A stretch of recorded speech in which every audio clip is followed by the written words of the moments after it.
I started volunteering in 2011. Started volunteering because my dad's been doing it for 4 years. I've always wanted to be a volunteer.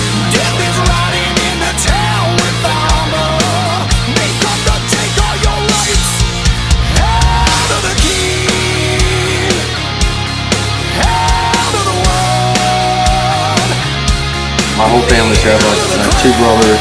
I had 2 brothers. I have one brother that's in now, and my mom and my dad both have been in the Fivefold for many years. My dad's been in for almost 30 years. My mom's been for 10, my brother's been for 5. So it's a really big company with my whole family in. And I got a cousin in here too that's been in for at least 3 or 4 years. I started volunteering in 2012 because my family's always done. Grandfather was in Fairfax County, and my dad and my mom volunteered in Nickelback and Lovettsville, and it's just what I've always wanted to do. Started volunteering back in November of 2009, and always wanted to do it. My dad used to do it, and always wanted to be a part of it. I started volunteering when I was 16 years old, and I did it. My father was a firefighter, and I wanted to.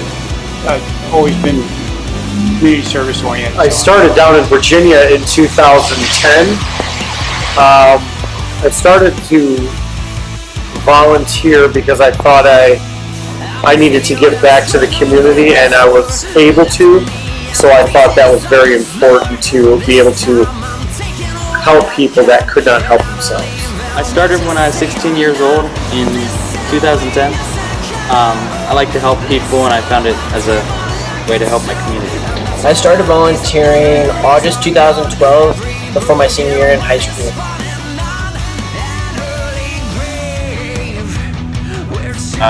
Definitely fighting fire, running into a burning building, just kind of get your heart going, whatever.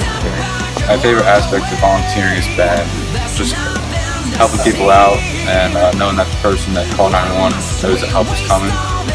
My favorite aspect is meeting a bunch of new people of all ages, and just being around the firehouse is just an awesome experience. I like to see the change in the community and what you can do to better it and the difference you make. I think when somebody just out of nowhere looks at you and says, "Hey, thanks," and that goes a long way. I like giving back to the community and being able to learn real life lessons that are outside of a classroom setting.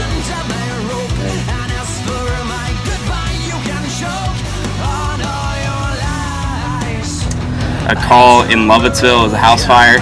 I was on the call with Anthony Miskey, who's a graduate of Loudon Valley, Ty Corbin, who works for Fairfax County, and Jimmy Councilman. And that was my first interior fire. It was just pretty cool because I've known Anthony for my whole life, so I got to experience that with him.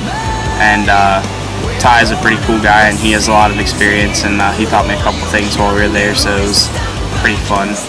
My first interior fire in Clark County with Buddy Colby, and he's always been my idol in the firehouse, and I really enjoyed that. Fire on Christmas morning. The dog was trapped inside of a house. Parents didn't know where they were, and we found the dog and made everyone's Christmas. It's the plane crash up on Mount Weather, and I've had some other calls, but that one it was pretty real, and there was it's unfortunate that there were no survivors. But it seems to me that for me the calls that really stand out are the ones where there's been a fatality, and it's life. Somebody's got to go out there and pick up a piece. We have to do it. There's always going to be that, every once in a while, but talking to the other people who are on the calls will help you out a lot. Things like that, and they also have systems if you need it that will kind of people to talk to that will help. There's memorable good and there's memorable bad. I think I wouldn't say good as it, but something good is when you're able to help somebody. we've ran a couple accidents where we're able to get the person out of the car and save their life. So that, I mean, that's a bad situation, but a good outcome that the person survived. But there's other ones that are memorable for bad reasons, house fires and other accidents that people don't make it. So they all stick with you. I can't say that there's one, but when you're able to help somebody, that's a good call. When they can thank you, when you can give them the attention that they need, that's a good call. And I think you can't just narrow it down to one.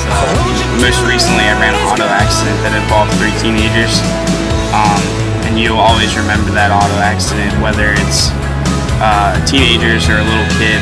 You're always going to remember something like that. Just puts you in a position where you say that could have been me, but then it just shows you what you should do to prevent that stuff from happening to yourself. Is you have to realize that there's lots of dedication, lots of time that you're going to have to put in, and you're really going to want to have to do it. You are going to. It's like going to school. As much studying and reading as you have to do. You can find out lots of information on your own when you get into these classes. With the internet the way it is, you can really do a lot of research. And really, it's a lot of time. People don't realize that. It's a huge commitment. And if you're gonna be new, you got to stick with it, and you got to be able to take criticism, because you got the lives of your community in your hand, and you have to be on it all the time, and you have to learn and continuously learn, and you can't slack off. So it's a lot of hard work, a lot different than what you're used to at school or anywhere else. That's hard work.